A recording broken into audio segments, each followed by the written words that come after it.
Kuat. Gak kuat.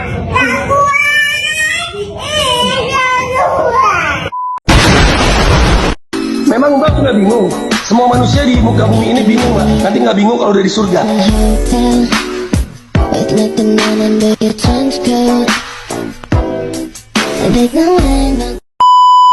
Assalamualaikum warahmatullahi wabarakatuh.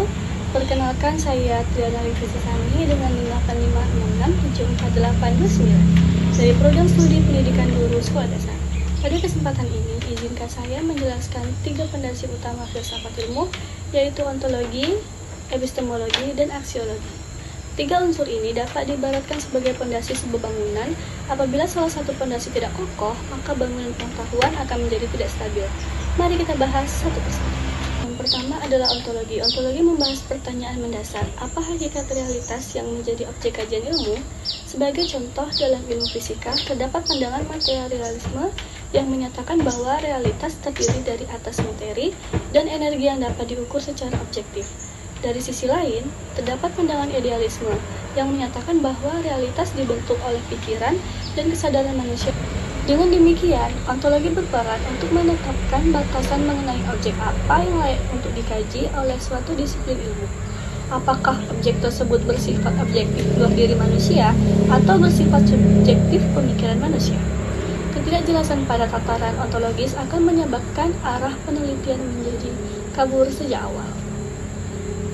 Setelah ontologi menjawab pertanyaan apa yang dikaji, selanjutnya epistemologi menjawab bagaimana cara kita memperoleh pengetahuan yang valid mengenai objek tersebut.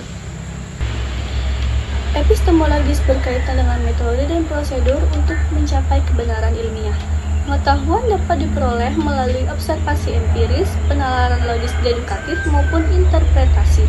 Namun, seluruhnya harus dapat diuji. Filsuf Karl Popper menekankan prinsip falsifikasi, yaitu bahwa sebuah teori ilmiah harus terbuka untuk dibuktikan salah apabila memang tidak sesuai dengan fakta. Contoh konkret dapat dilihat pada teori evolusi dalam ilmu biologi.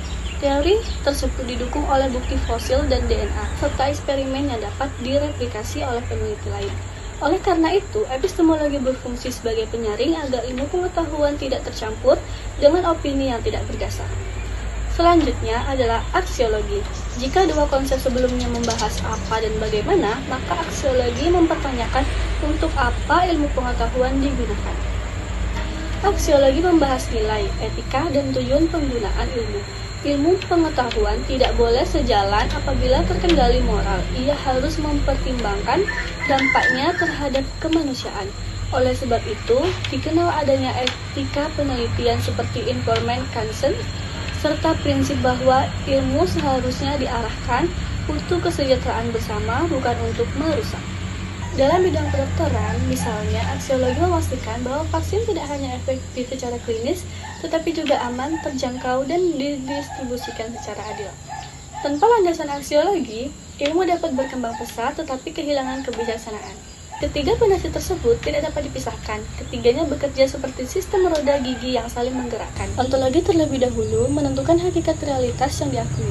Berdasarkan realitas tersebut, epistemologi merumuskan metode yang tepat untuk mengkajinya. Selanjutnya, hasil kajian tersebut akan diarahkan oleh aksiologi untuk menentukan tujuan dan batasan penggunaannya. Apabila salah satu unsur tidak berfungsi, maka keseluruhan sistem ilmu akan terganggu. Ontologi yang keliru akan menghasilkan metode yang bias. Aksiologi yang diabaikan dapat menyebabkan penyalahgunaan ilmu seperti pada kasus bom atom. Thomas Kuhn menyebutkan kesatuan dari 3 unsur ini sebagai paradigma ilmiah. Dengan demikian, ketiganya berjalan secara harmonis agar ilmu tetap utuh dan bertanggung jawab. Sebagai kesimpulan, ontologi menjawab pertanyaan apa yang dikaji, epistemologi menjawab bagaimana cara mengetahuinya, dan aksiologi menjawab untuk apa ilmu tersebut digunakan.